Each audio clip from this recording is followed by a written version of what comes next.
What's good, YouTube? This your boy 305 from the Gunshot State Podcast. Bang, bang, bang. And I'm coming back at you with another reaction video right here. So, we got the Young Thug trial. The preliminary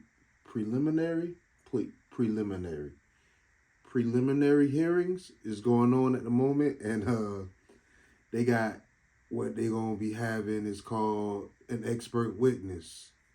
This guy was undercover, super gang cop, like you couldn't mess with him. You know what I'm saying?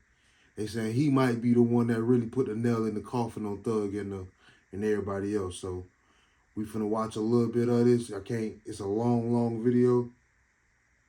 So we're gonna give y'all a couple minutes and y'all go watch it for yourself. But y'all chill with me.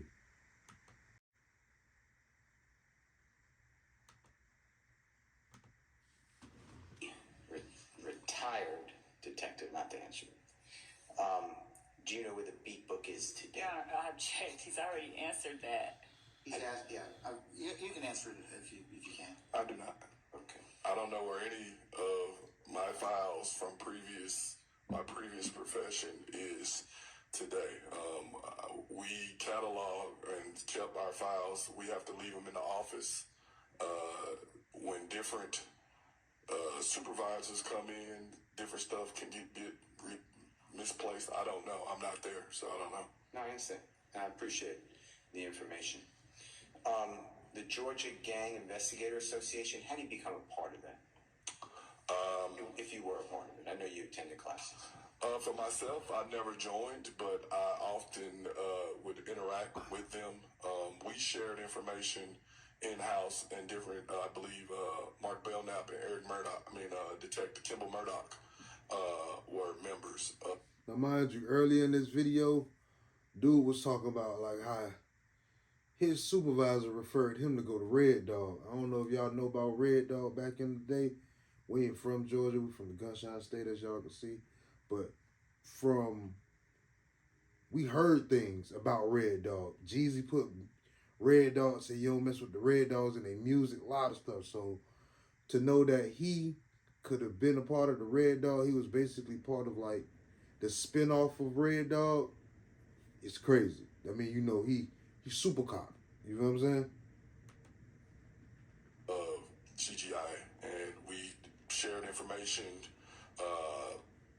countlessly. Our office was made up of a number of detectives, and of course, when we had an investigation, we talked amongst ourselves. It's just like a law firm speaking with other lawyers inside of your office. We talked about different things. Some things that may not make sense to me may make sense to another detective and so forth, because they may have had dealings with it previously. And that pretty much was our association with GGIA.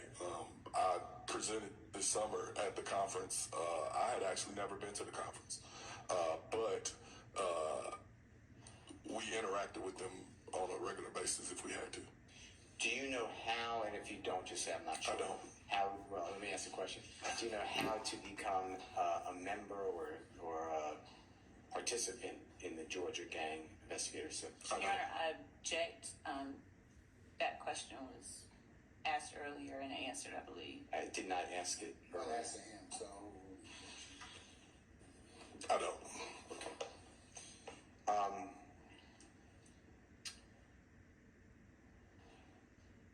You talked about on direct examination with the Honorable Prosecutor, gangs, hip-hop, and gangs.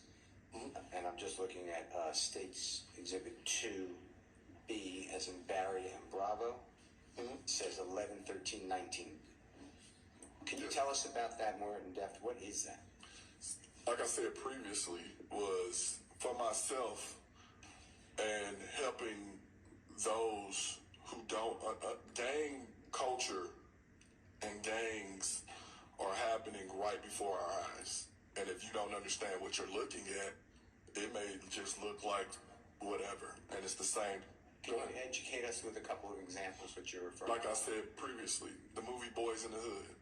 I went and saw that when I was probably 13 years old. When I saw it, have you seen Boys in the Hood? Yes. Okay, I'm sorry. All right, in the movie Boys in the Hood, when Ricky, the football player brother, was shot and killed, Doughboy went to retaliate. This nigga's very cocky. Pause. Yo. His brother. And when he shot the guys, when we went and saw it, we stood up and clapped because we were happy that he got revenge for his brother's death, not knowing that we were being force-fed gang culture. The same thing with Menace to Society, the movie Menace to Society, the movie Juice, all these different movies that in black culture are mainstays. Most people, you can ask pretty much every black person in here, they probably saw it, not knowing that in the movie Juice, they were basically teaming up to form their own little gang because they need to get juice within their community and within their neighborhood. And so my presentation, I correlated to that. How did gang culture become so prevalent? How did gang become prevalent for myself? The movie Colors. I didn't know what a Blood or a Crip was until I saw the movie Colors. And then in St. Louis, every neighborhood became a set. I grew up around gang members, drug dealers, and people being shot and killed. And so it was like having to navigate through a jungle to survive. And so these things, I started thinking, how did I get this education? And do other people understand what they're being fed? Through music, through the songs that we listen and we're singing at, Pull Up With a Stick. They're playing these at softball games, not knowing that that is a gang song. And it's one of those things through entertainment, the black community has been brainwashed to thinking gang culture is normal. What do you do when someone shoots and kills your family member? Am I supposed to retaliate? Am I supposed to do what Doughboy did? Because the movies play a part in what we see. So if you don't know, a gang member told me this. He said, unless you change someone's people, places, and things, Or you you're can't. going too fast. You're going too fast.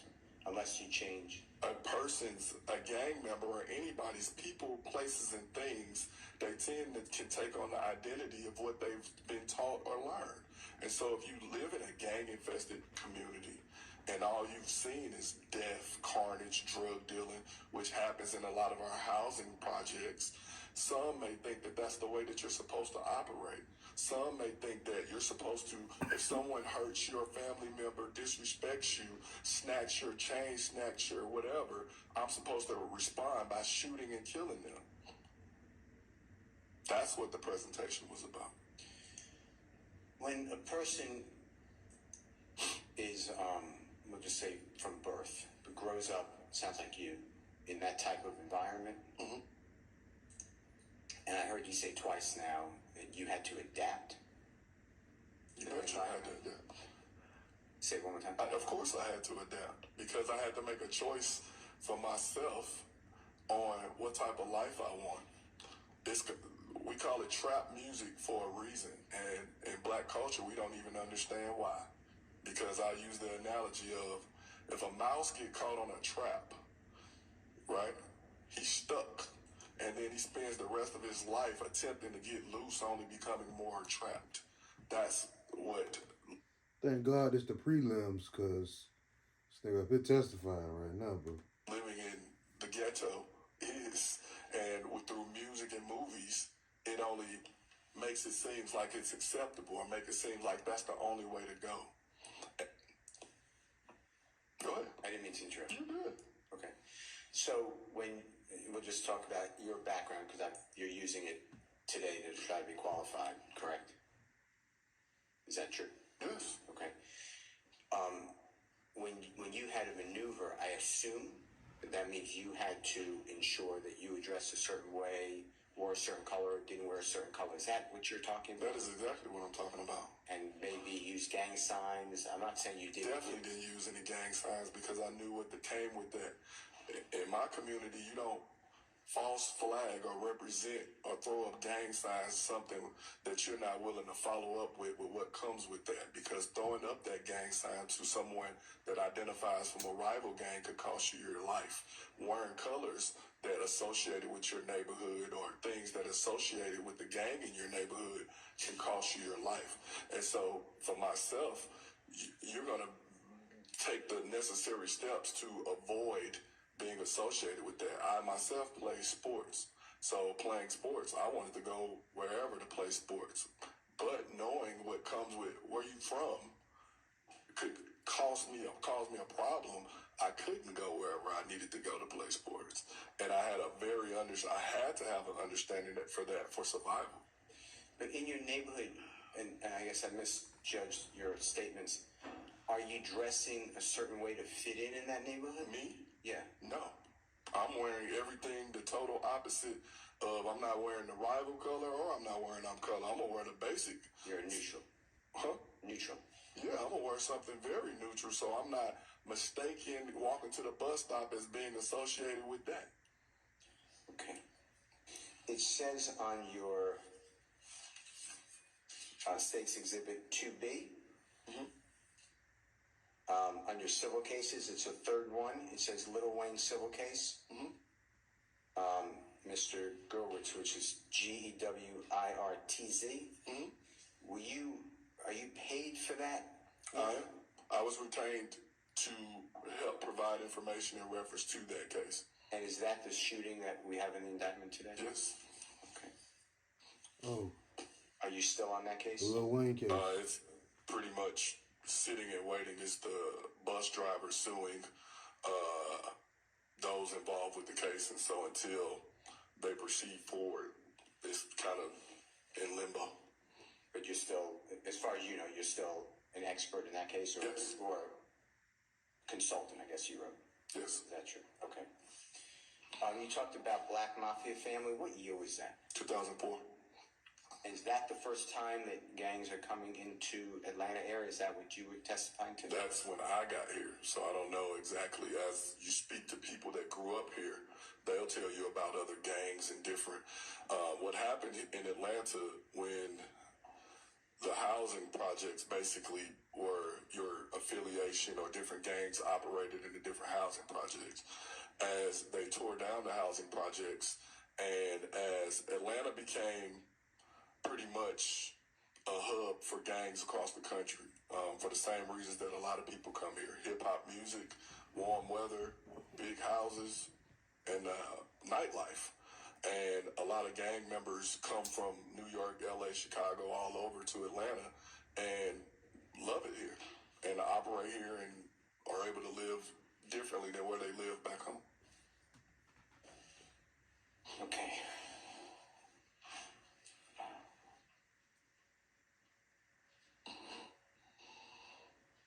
I have something here that I was not following you. I'm trying to follow you, so I'm not saying that is in any way insulting. But 2009, 2010, Mr. Bennett was kidnapped. Is that what I wrote down correctly? Can you explain what you were referring to? Chris Bennett, who was a member of I Bird. object to getting into all of this detail. This was mentioned on direct examination. Your Honor, this Excuse me. detail, I object. Let me finish. Your Honor, You objected. Let him respond. I'll rule. I don't know who Mr. Benedese was discussed on direct. I'm asking what is the relevance to this qualification? It was brought out on direct examination in this hearing. All right. I'll rule the objection. You can answer it. Chris Bennett was a member of Bird Gang, and Chris Bennett was also Donovan Thomas's cousin. There you go. And he basically was kidnapped, subsequently tortured and shot and killed, and they found his body in DeKalb County in 2010. By Chris's death, Bird Gang then added his initials to their moniker. Instead of just being BG for Bird Gang, they became BGCMB, which stand for Chris Markel Bennett, was added to the moniker of their gang. What was it again, the moniker? Bird Gang, BG, Uh-huh. is the acronym.